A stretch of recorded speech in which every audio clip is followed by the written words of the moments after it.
ಸ್ನೇಹಿತರೆ, ಚರಿತ್ರೆ ಮತ್ತೊಂದು ವಿಡಿಯೋಗೆ ನಿಮಗೆಲ್ಲ ಪ್ರೀತಿಯ ಸ್ವಾಗತ. ಇನ್ಮುಂದೆ ಭಾರತವನ್ನ ಕೆಣಕೋದಕ್ಕೆ ಯಾರೇ ಬಂದರೂ ಸೋತು ಹೋಗೋದು ಗ್ಯಾರಂಟಿ. ಬಲಿಷ್ಠ ರಾಷ್ಟ್ರಗಳಿಗೂ ಕೂಡ ಭಾರತವನ್ನ ಸದೆ ಬಡಿಯೋದಕ್ಕೆ ಸಾಧ್ಯವಿಲ್ಲ. ಭಾರತ ಈಗ ಯುದ್ಧಕ್ಕೆ ಬೇಕಾಗಿರುವ ಸರ್ವಾಸ್ತ್ರಗಳನ್ನ ತಾನೇ ತಯಾರು ಮಾಡುತ್ತಿದೆ. ಪಾಪಿ ಪಾಕಿಸ್ತಾನವಾಗಲಿ ಪಕ್ಕದ ಚೀನಾವಾಗಲಿ ಭಾರತವನ್ನ ಮಟ್ಟ ಹಾಕುವ ಯೋಚನೆಯನ್ನ ಮಾಡಲಾರದಂತೆ ಭಾರತ ಬೆಳೆಯುತ್ತಿದೆ. ಈಗಾಗಲೇ ಭಾರತದ ಬಳಿ 36 ರಫೇಲ್ ಯುದ್ಧ ವಿಮಾನಗಳಿದ್ದವು.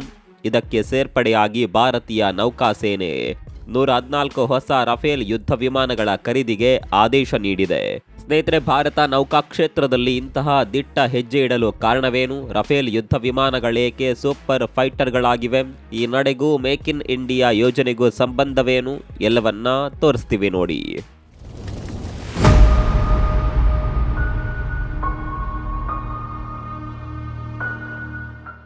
ಇತ್ತೀಚಿನ ವರ್ಷಗಳಲ್ಲಿ ಭಾರತ ಎಲ್ಲ ರಾಷ್ಟ್ರಗಳ ಊಹೆಗೂ ಮೀರಿ ಬೆಳೆಯುತ್ತಿದೆ. ಆರ್ಥಿಕವಾಗಿ, ಸಾಮಾಜಿಕವಾಗಿ ಮಾತ್ರವಲ್ಲ, ರಕ್ಷಣಾತ್ಮಕವಾಗಿಯೂ ಭಾರತವನ್ನ ಯಾವ ರಾಷ್ಟ್ರದಿಂದಲೂ ಹಿಮ್ಮೆಟ್ಟಿಸಲು ಸಾಧ್ಯವಿಲ್ಲ. ರಕ್ಷಣಾ ವಲಯದಲ್ಲಿ ಜನವರಿ 16ರಂದು ಭಾರತ ಬಹುದೊಡ್ಡ ಹೆಜ್ಜೆ ಇಟ್ಟಿದ್ದು ಇದಕ್ಕೆ ಸಾಕ್ಷಿಯಾಗಿದೆ. ನಮ್ಮ ರಕ್ಷಣಾ ಖರೀದಿ ಮಂಡಳಿಯು ಅಂದಾಜು $3.25 ಲಕ್ಷ ಕೋಟಿ ರೂಪಾಯಿ ಅಂದ್ರೆ $39 ಬಿಲಿಯನ್ ವೆಚ್ಚದಲ್ಲಿ ಫ್ರಾನ್ಸ್ನಿಂದ 114 ನೂತನ ರಫೇಲ್ ಯುದ್ಧ ವಿಮಾನಗಳ ಖರೀದಿಗೆ ಹಸಿರು ನಿಶಾನೆ ನೀಡಿದೆ. ಹೌದು, ಇದು ಭಾರತದ ಇತಿಹಾಸದಲ್ಲೇ ಅತಿ ದೊಡ್ಡ ರಕ್ಷಣಾ ಖರೀದಿ ಎನಿಸಲಿದೆ. ಮೇಲ್ನೋಟಕ್ಕೆ ಇದು ಕೇವಲ ಯುದ್ಧ ವಿಮಾನಗಳ ಖರೀದಿ ಎನಿಸಿದ್ರು ಇದು ಭಾರತವನ್ನ ರಕ್ಷಣಾ ಕ್ಷೇತ್ರದಲ್ಲಿ ಸಂಪೂರ್ಣ ಸ್ವಾವಲಂಬಿಯಾಗಿಸುವುದು ಗ್ಯಾರಂಟಿ. ಸ್ನೇಹಿತರೆ, ಈಗಾಗಲೇ ಭಾರತೀಯ ವಾಯುಸೇನೆಯ ಬಳಿ 36 ರಫೇಲ್ ಯುದ್ಧ ವಿಮಾನಗಳಿವೆ. ಭಾರತೀಯ ನೌಕಾಸೇನೆ 26 ನೌಕಾಪಡೆಯ ರಫೇಲ್ ಆವೃತ್ತಿಯ ಖರೀದಿಗೆ ಆದೇಶ ಕೂಡ ಸಲ್ಲಿಸಿದೆ. ಇವುಗಳು ಭಾರತವನ್ನ ಪ್ರವೇಶಿಸಿದ್ರೆ ಭಾರತದ ಬಳಿ ಒಟ್ಟು 176 ರಫೇಲ್ ಯುದ್ಧ ವಿಮಾನಗಳಾಗುತ್ತವೆ. ಆಗ ಭಾರತದ ತಂಡ ತುಂಬಾನೇ ಸ್ಟ್ರಾಂಗ್ ಆಗುತ್ತದೆ. ಯಾವುದೇ ಸಂದರ್ಭ ಎದುರಾದರೂ ಭಾರತ ಹಿಂದೆ ಮುಂದೆ ನೋಡದೆ ಯುದ್ಧದಲ್ಲಿ ಜಯಭೇರಿ ಸಾಧಿಸಲು ಈ ವಿಮಾನಗಳು ಸಾಥ್ ನೀಡುತ್ತವೆ. ಭಾರತ ಈಗಾಗಲೇ ಹಲವಾರು ಯುದ್ಧ ವಿಮಾನಗಳು ಮತ್ತು ಶಸ್ತ್ರಾಸ್ತ್ರಗಳನ್ನು ಹೊಂದಿದೆ. ಸದ್ಯಕ್ಕಂತೂ ಯುದ್ಧ ಮಾಡಲು ಹೊರಟ ಶತ್ರು ರಾಷ್ಟ್ರಗಳು ಭಾರತದ ಬಲವನ್ನ ನೋಡಿ ಬಾಲ ಮುದುರಿ ಕುಳಿತಿವೆ. ಆದ್ರೂ ಇನ್ನಷ್ಟು ವಿಮಾನಗಳನ್ನ ಭಾರತ ಯಾಕೆ ಖರೀದಿಸ್ತಾ ಇದೆ? ಇದು ಮನಿ ವೇಸ್ಟ್ ಅಲ್ವಾ ಎನ್ನುವ ಪ್ರಶ್ನೆ ನಿಮ್ಗೆ ಬಂದಿರಬಹುದು. ವಾಯುಸೇನೆಯ ಸ್ಥಿತಿಯನ್ನ ಗಮನಿಸ್ತಾ ಹೋದ್ರೆ ಇದರ ಅಗತ್ಯ ತಿಳಿಯುತ್ತದೆ. ಒಂದು ದೊಡ್ಡ ಕಟ್ಟಡವನ್ನ ಕಾಪಾಡಬೇಕು. ಕಳ್ಳರು ಒಳಗೆ ಬರಬಾರದು ಅಂದ್ರೆ ಎಲ್ಲಾ ಕಡೆಗಳಲ್ಲೂ ಸೆಕ್ಯೂರಿಟಿ ಗಾರ್ಡ್ಗಳು ಬೇಕೇ ಬೇಕು. ಹಾಗೆಯೇ ನಮ್ಮ ದೇಶದ ಎಲ್ಲಾ ಗಡಿಗಳನ್ನ ಕಾಯೋದಕ್ಕೆ ಭಾರತೀಯ ವಾಯುಸೇನೆಯ ಬಳಿ 42.5 ಸ್ಕ್ವಾಡ್ರನ್ ಯುದ್ಧ ವಿಮಾನಗಳು ಇರಬೇಕಿತ್ತು. ಒಂದು ಸ್ಕ್ವಾಡ್ರನ್ ಎಂದರೆ 16ರಿಂದ 18 ಯುದ್ಧ ವಿಮಾನಗಳ ಗುಂಪು. ಇಂಥವುಗಳು ಭಾರತಕ್ಕೆ ಬಹಳಷ್ಟು ಬೇಕಾಗಿವೆ. ಈಗ ಒಂದೇ ಸಮಯದಲ್ಲಿ ಪಾಕಿಸ್ತಾನ ಮತ್ತು ಚೀನಾ ಎರಡೂ ರಾಷ್ಟ್ರಗಳು ಭಾರತದ ಮೇಲೆ ಮುಗಿ ಬೀಳುವ ಸಾಧ್ಯತೆ ಹೆಚ್ಚಿದೆ. ಆ ಸಂದರ್ಭದಲ್ಲಿ ಭಾರತ ಯಾವ ರಾಷ್ಟ್ರದ ಜೊತೆ ಯುದ್ಧ ಮಾಡುವುದು, ಎಲ್ಲಿ ತನ್ನ ರಕ್ಷಣಾತ್ಮಕ ವ್ಯವಸ್ಥೆಯನ್ನ ಬಳಸುವುದು ಎನ್ನುವ ಪ್ರಶ್ನೆಗಳು ಎದುರಾಗುತ್ತವೆ. ಭಾರತದ ಬಳಿ ಒಂದು ಸಮಯದಲ್ಲಿ ಒಂದು ರಾಷ್ಟ್ರದ ಜೊತೆ ಯುದ್ಧ ಮಾಡುವಷ್ಟು ಶಸ್ತ್ರಾಸ್ತ್ರಗಳು ಮಾತ್ರ ಇವೆ. ಹಾಗಾಗಿ ಹೆಚ್ಚುವರಿಯಾಗಿ ಭಾರಿ ಪ್ರಮಾಣದ ಸ್ಕ್ವಾಡ್ರನ್ಗಳು ಅತ್ಯವಶ್ಯಕವಾಗಿವೆ. ಇವತ್ತು ನಮ್ಮ ಜೊತೆ ಕೇವಲ 29 ಸ್ಕ್ವಾಡ್ರನ್ಗಳು ಮಾತ್ರ ಇವೆ. ಎರಡೂ ರಾಷ್ಟ್ರಗಳು ಮುತ್ತಿಗೆ ಹಾಕಿದಾಗ ಇದೊಂದು ದೊಡ್ಡ ಸವಾಲಾಗಿ ಪರಿಣಮಿಸುತ್ತದೆ. ಭಾರತದಲ್ಲಿ ಈಗಾಗಲೇ ಇರುವ ಹಿಂದಿನ ಯುದ್ಧಗಳಲ್ಲಿ ಭಾಗಿಯಾದ MiG-21 ರಂತಹ ಹಳೆಯ ಯುದ್ಧ ವಿಮಾನಗಳು ನಿವೃತ್ತಿಯಾಗಲಿವೆ. ಅವು ಅಷ್ಟು ಸುಭದ್ರವಾಗಿಲ್ಲ. ಹಾಗಾಗಿ ಅವುಗಳ ಜಾಗಕ್ಕೆ ಬದಲಿ ವ್ಯವಸ್ಥೆ ಮಾಡುವುದು ತುಂಬಾನೇ ಮುಖ್ಯ. ಈಗ ನೂತನ ರಫೇಲ್ ಯುದ್ಧ ವಿಮಾನಗಳನ್ನ ಖರೀದಿ ಮಾಡೋದ್ರಿಂದ ಆಧುನಿಕ ವ್ಯವಸ್ಥೆ ಸುಸಜ್ಜಿತವಾಗಿ ನಿರ್ಮಾಣವಾಗುತ್ತದೆ ಮತ್ತು ಗಡಿ ಪ್ರದೇಶಗಳನ್ನ ಇನ್ನಷ್ಟು ಸುರಕ್ಷಿತವಾಗಿರಿಸಲು ಸಾಧ್ಯವಾಗುತ್ತದೆ. ಸ್ನೇಹಿತರೆ, ಈಗ ಭಾರತ ಖರೀದಿ ಮಾಡಲು ಹೊರಟಿರೋದು ಸಾಮಾನ್ಯ ಯುದ್ಧ ವಿಮಾನವನ್ನಲ್ಲ. ಇತರೆ ಯುದ್ಧ ವಿಮಾನಗಳು ಸಾಮಾನ್ಯ ಫೋನ್ಗಳಂತಿದ್ದರೆ ರಫೇಲ್ ಒಂದು ಸ್ಮಾರ್ಟ್ ಫೋನ್ ಇದ್ದಂತೆ.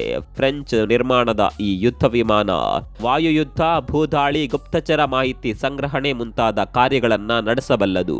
ಎಲ್ಲವನ್ನ ಸಮರ್ಥವಾಗಿ ನಿಭಾಯಿಸುವ ತಾಕತ್ತು ಈ ಯುದ್ಧ ವಿಮಾನಗಳಿಗೆ ಮಾತ್ರ ಇದೆ. ಇದರಲ್ಲಿ ಬಳಸಿರುವ ತಂತ್ರಜ್ಞಾನವಂತೂ ನೆಕ್ಸ್ಟ್ ಲೆವೆಲ್ ನಂತಾಗಿರುತ್ತದೆ. Rafale Spectra electronic warfare suite ಅನ್ನ ಹೊಂದಿರುತ್ತದೆ. ಇದರಿಂದಾಗಿ ಶತ್ರುಗಳ ರೇಡಾರ್ಗಳು ಮತ್ತು ಕ್ಷಿಪಣಿಗಳನ್ನ ಗೊಂದಲಗೊಳಿಸುವುದು ತುಂಬಾನೇ ಸುಲಭ. ಶತ್ರುಗಳಿಗೆ ಈ ವಿಮಾನವನ್ನ ಗುರುತಿಸುವುದು ಅಥವಾ ಅದರ ಮೇಲೆ ದಾಳಿ ಮಾಡುವುದು ಕಷ್ಟಕರ.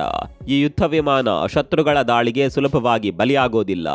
90% ಸುಸಜ್ಜಿತವಾಗಿರುತ್ತದೆ. ಹಾಗಾಗಿಯೇ ಭಾರತೀಯ ಪೈಲಟ್ಗಳಿಗೂ ರಫೇಲ್ ಯುದ್ಧ ವಿಮಾನ ಎಂದರೆ ಅಚ್ಚುಮೆಚ್ಚು. ಇದನ್ನ ಚಲಾಯಿಸಲು ಹೆಚ್ಚು ತ್ರಾಸು ತೆಗೆದುಕೊಳ್ಳುವ ಅಗತ್ಯವಿರೋದಿಲ್ಲ. ರಫೇಲ್ ಯುದ್ಧ ವಿಮಾನಗಳ ಮತ್ತೊಂದು ದೊಡ್ಡ ಶಕ್ತಿ ಅಂದ್ರೆ ಅವು ದೀರ್ಘ ಹಾರಾಟದ ಸಾಮರ್ಥ್ಯ ಹೊಂದಿದೆ. ಒಂದೇ ಬಾರಿ ಇಂಧನ ತುಂಬಿಸಿಕೊಂಡು ದೂರದವರೆಗೆ ಹಾರಾಡುವ ಶಕ್ತಿ ಇದಕ್ಕಿದೆ. ಮಧ್ಯಾಕಾಶದಲ್ಲಿ ಇಂಧನ ತುಂಬುವ ವ್ಯವಸ್ಥೆ ಇರೋದ್ರಿಂದ ದೀರ್ಘಕಾಲ ಕಾರ್ಯಾಚರಣೆ ನಡೆಸಲು ಸಾಧ್ಯ. ಮಳೆ, ಮಂಜು, ತೀವ್ರ ಬಿಸಿಲು ಅಥವಾ ರಾತ್ರಿ ಹೀಗೆ ಯಾವುದೇ ಹವಾಮಾನದಲ್ಲೂ ಕಾರ್ಯನಿರ್ವಹಿಸುವ ಸಾಮರ್ಥ್ಯ ರಫೇಲ್ಗಿದೆ.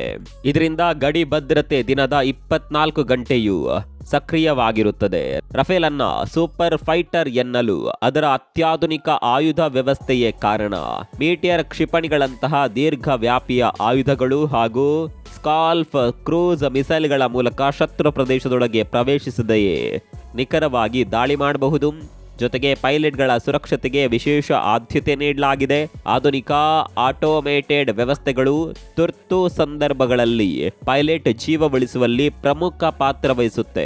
ರಫೇಲ್ ಯುದ್ಧ ವಿಮಾನಗಳು ಒಂಟಿಯಾಗಿ ಮಾತ್ರವಲ್ಲದೆ ತೇಜಸ್, ಸುಖೋಯ್ 30, ಅವಾಕ್ಸ್ ಯುದ್ಧ ವಿಮಾನಗಳ ಜೊತೆ ನೆಟ್ವರ್ಕ್ ಆಗಿ ಕೆಲಸ ಮಾಡಬಲ್ಲವು. ಇದರಿಂದ ಯುದ್ಧದ ವೇಳೆ ಮಾಹಿತಿ ಹಂಚಿಕೆ ವೇಗವಾಗಿ ನಡೆಯುತ್ತದೆ. ತಂತ್ರ ಯುದ್ಧ ಮಾಡಿ ಶತ್ರು ದೇಶವನ್ನ ಸುಲಭವಾಗಿ ಮಟ್ಟ ಹಾಕಲು ಸಾಧ್ಯವಾಗುತ್ತದೆ. ಸ್ನೇಹಿತರೆ, ಮೊದಲ 12 ರಿಂದ 18 ರಫೇಲ್ ಯುದ್ಧ ವಿಮಾನಗಳು ಫ್ರಾನ್ಸ್ನಿಂದ ಹಾರಾಟ ನಡೆಸುತ್ತಲೇ ಭಾರತವನ್ನ ಪ್ರವೇಶಿಸಲಿದೆ. ಆದರೆ ಉಳಿದ ಯುದ್ಧ ವಿಮಾನಗಳನ್ನ ಮೇಕ್ ಇನ್ ಇಂಡಿಯಾ ಯೋಜನೆ ಅಡಿಯಲ್ಲಿ ಭಾರತದಲ್ಲೇ ತಯಾರಿಸಲಾಗುತ್ತದೆ. ಮೊದಲಿಗೆ 30% ಬಿಡಿಭಾಗಗಳನ್ನ ಸ್ಥಳೀಯವಾಗಿ ನಿರ್ಮಿಸಲಾಗುತ್ತೆ. ಹೈದರಾಬಾದ್ನಲ್ಲಿ ಇಂಜಿನ್ ಉತ್ಪಾದನಾ ಘಟಕ ಹಾಗೂ ಜೇವಾರ್ನಲ್ಲಿ ನಿರ್ವಹಣಾ ಘಟಕಗಳು ಸಿದ್ಧವಾದಂತೆ ದೇಶೀಯ ನಿರ್ಮಾಣದ ಪ್ರಮಾಣ 60% ಏರಿಕೆಯಾಗಲಿದೆ. ಟಾಟಾದಂತಹ ಸಂಸ್ಥೆಗಳು ಬಿಡಿಭಾಗಗಳನ್ನ ತಯಾರಿಸಿ ಕೊಡುವುದರಿಂದ ಸಾವಿರಾರು ಜನರಿಗೆ ಉದ್ಯೋಗಾವಕಾಶ ಲಭ್ಯವಾಗುತ್ತದೆ. ಇದರ ಮೂಲಕ ನಮ್ಮ ಭಾರತದ ರಕ್ಷಣಾ ಉದ್ಯಮ ಬಲವಾಗಿ ಬೆಳೆಯಲಿದೆ. ಭಾರತ ಈ ಯುದ್ಧ ವಿಮಾನಗಳಿಗೆ ದೇಶೀಯ ನಿರ್ಮಾಣದ ಆಯುಧಗಳು ಮತ್ತು ವ್ಯವಸ್ಥೆಗಳನ್ನ ಅಳವಡಿಸುವ ಗುರಿ ಹೊಂದಿದೆ. ಆದರೆ ವಿಮಾನದ ಮುಖ್ಯ ಸಾಫ್ಟ್ವೇರ್ ಕೋಡ್ಗಳು ಫ್ರಾನ್ಸ್ ಬಳಿಯೇ ಇರುತ್ತದೆ. ಇದು ಸೂಕ್ಷ್ಮ ತಂತ್ರಜ್ಞಾನಗಳನ್ನ ರಕ್ಷಿಸಲು ಫ್ರಾನ್ಸ್ ಮಾಡಿರುವ ಮಾಸ್ಟರ್ ಪ್ಲಾನ್ ಎನ್ನುವುದು ತಿಳಿದು ಬಂದಿದೆ. ಯುದ್ಧ ವಿಮಾನಗಳ ಖರೀದಿಯಿಂದಾಗಿ ಫ್ರಾನ್ಸ್ ಮತ್ತು ಭಾರತದ ರಕ್ಷಣಾ ಸಹಕಾರ ಇನ್ನಷ್ಟು ಬಲಿಷ್ಠವಾಗುತ್ತದೆ. ತಂತ್ರಜ್ಞಾನ ಹಂಚಿಕೆ, ಸಂಯುಕ್ತ ಉತ್ಪಾದನೆ ಮತ್ತು ತರಬೇತಿ ಕ್ಷೇತ್ರಗಳಲ್ಲಿ ಎರಡೂ ರಾಷ್ಟ್ರಗಳ ನಂಬಿಕೆ ಹೆಚ್ಚಾಗಿದೆ. ಇದರಿಂದ ರಷ್ಯಾದ ಮೇಲಿನ ಭಾರತದ ಏಕಮುಖ ಅವಲಂಬನೆ ಕ್ರಮೇಣ ಕಡಿಮೆಯಾಗುತ್ತಿದೆ. ಯಾಕಂದ್ರೆ ಇಲ್ಲಿವರೆಗೆ ಭಾರತ ರಷ್ಯಾವನ್ನ ಹೆಚ್ಚು ಅವಲಂಬಿಸಿತ್ತು. ಈಗ ಫ್ರಾನ್ಸ್ ಅನ್ನ ನೆಚ್ಚಿಕೊಂಡಿದೆ. ವಿಭಿನ್ನ ದೇಶಗಳಿಂದ ರಕ್ಷಣಾ ಸಾಧನಗಳನ್ನ ಪಡೆಯೋದ್ರಿಂದ ಭಾರತ ತನ್ನ ಭದ್ರತಾ ಆಯ್ಕೆಗಳನ್ನ ವಿಸ್ತರಿಸುತ್ತಿದೆ. ಭಾರತ ಹೊಸ ವಿಮಾನಗಳನ್ನ ಖರೀದಿಸೋದು ಖಂಡಿತವಾಗಿಯೂ ದೇಶಕ್ಕೆ ಹೆಚ್ಚಿನ ಬಲ ನೀಡುತ್ತದೆ. ಯಾಕಂದ್ರೆ ಚೀನಾ ಈಗಾಗಲೇ 3309 ಯುದ್ಧ ಮತ್ತು ಸೈನ್ಯ ವಿಮಾನಗಳನ್ನ ಹೊಂದಿದೆ. ಪಾಕಿಸ್ತಾನ 1399 ಯುದ್ಧ ವಿಮಾನಗಳನ್ನ ಹೊಂದಿದೆ.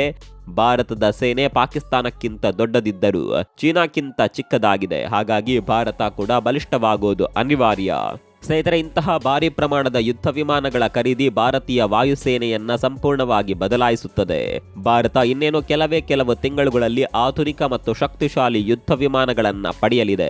ಯಾವುದೇ ಸವಾಲು ಎದುರಾದರೂ ಭಾರತ ಅದನ್ನ ಸಮರ್ಥವಾಗಿ ಎದುರಿಸಲು ಸಿದ್ಧವಾಗುತ್ತಿದೆ. ಈಗ ಭಾರತ ಎದುರಿಸುತ್ತಿರುವ ಯುದ್ಧ ವಿಮಾನಗಳ ಸ್ಕ್ವಾಡ್ರನ್ಗಳ ಕೊರತೆ ತಕ್ಷಣವೇ ಕಡಿಮೆಯಾಗಲಿದೆ. ಭಾರತದ ಈ ಹೊಸ ಹೆಜ್ಜೆಯ ಬಗ್ಗೆ ನಿಮ್ಮ ಅಭಿಪ್ರಾಯವೇನು? ಕಮೆಂಟ್ ಮಾಡಿ. ಮತ್ತೊಂದು ವಿಡಿಯೋದಲ್ಲಿ ಸಿಗೋಣ. ಅಲ್ಲಿವರೆಗೂ ನಮಸ್ಕಾರ.